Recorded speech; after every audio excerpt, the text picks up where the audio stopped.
Hi, everybody. We have now successfully made it through 2 weeks online together. Keep up the good work. Last week, we were focused on the costs of new sports facilities.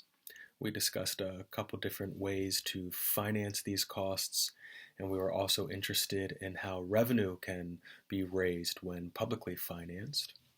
Of course, and I was happy to see this come up in the group discussions, when we're talking about the costs of a new facility, we want to be thinking especially in terms of opportunity costs. Once again, really great job with the team discussions this week. I've been so pleased with those. Continue to please participate and keep it up. You guys are doing great there. There were a lot of good comments and points being made this week in our discussion about calculating net present values of new stadiums or arenas. Um, just a couple of highlights from what was going on there.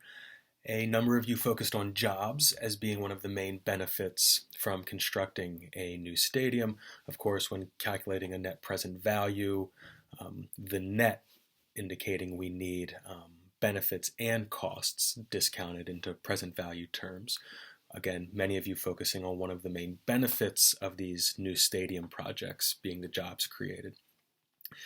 Team 1 emphasized especially the enhanced revenue streams as well as indirect impacts on surrounding businesses from the construction of a new stadium or arena.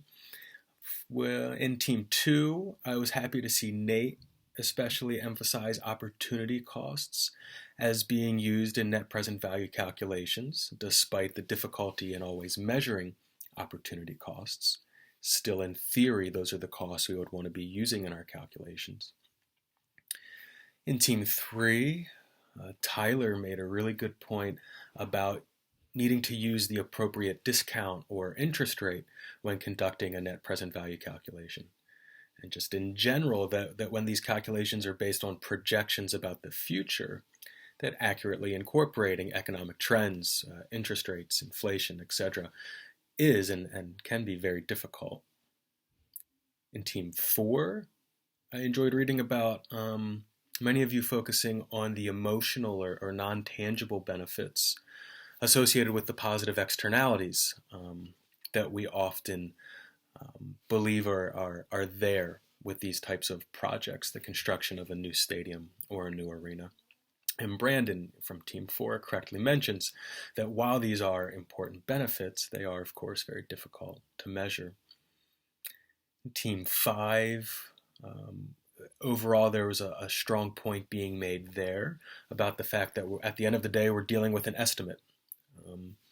And how useful our net present value calculations are going to be in practice ultimately will boil down to how good of a job we did estimating versus how poorly of a job we may have done estimating the actual impacts. And Team 6, there was once again a focus on jobs there and the tendency to overestimate the benefits of these projects, which we'll see again coming up this week in our discussion about mega events. So once again, really strong job with the team discussions. Please keep up the great work there. As I just mentioned, this week we'll be finishing up the public finance section of the course, and we'll be discussing mega events and the unique opportunities and challenges that they create for local economies. There's only going to be a short set of slides, but please do check out this week's readings, which are focused on the World Cup.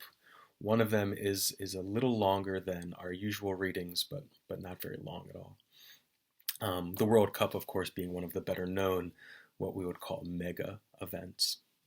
There's not a problem set due this week, so you'll be responsible for responding to 2 of your teammates' posts. And once again, just please remember to submit your posts, but just in general, all of your work on time. Just a reminder that your initial post will always be due by midnight on a Wednesday, and your follow-up posts due by midnight on Sundays. As always, let me know if you have any questions, and I hope you all are doing well, and I'll see you online.